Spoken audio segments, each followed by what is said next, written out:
It's no secret that the design education is very expensive and the return on investment does not equal what you put into it, which means you are either getting people who are over leveraging themselves and taking on debt to get a degree that they may not ever be able to pay back, or you are only accessible to members of a class that can afford that level of education. Even just the fact that it's 5 years instead of 4, right? Time is money.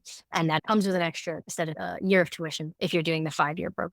So you have to almost come from a certain echelon of society or really put yourself in a potential set of precarity to access this degree. And I do not think we do a good job of then showing people how to use that agency in the world and be compensated for it.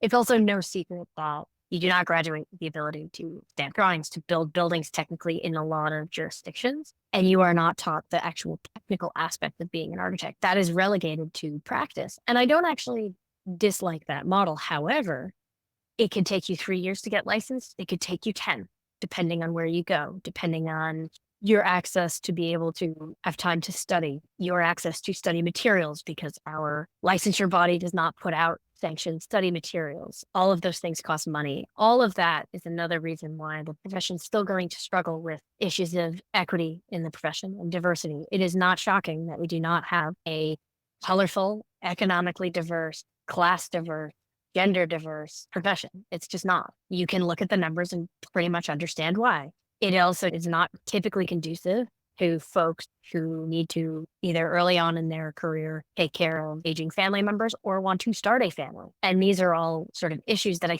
think start to stem from habits that form in the educational environment where we don't talk about architecture enough as a business. We talk about it as a passion and as a craft, but we don't actually talk about the parameters around the business aspect of that. In school, it's not money, it's your time. And you will stay up night after night to make your project perfect.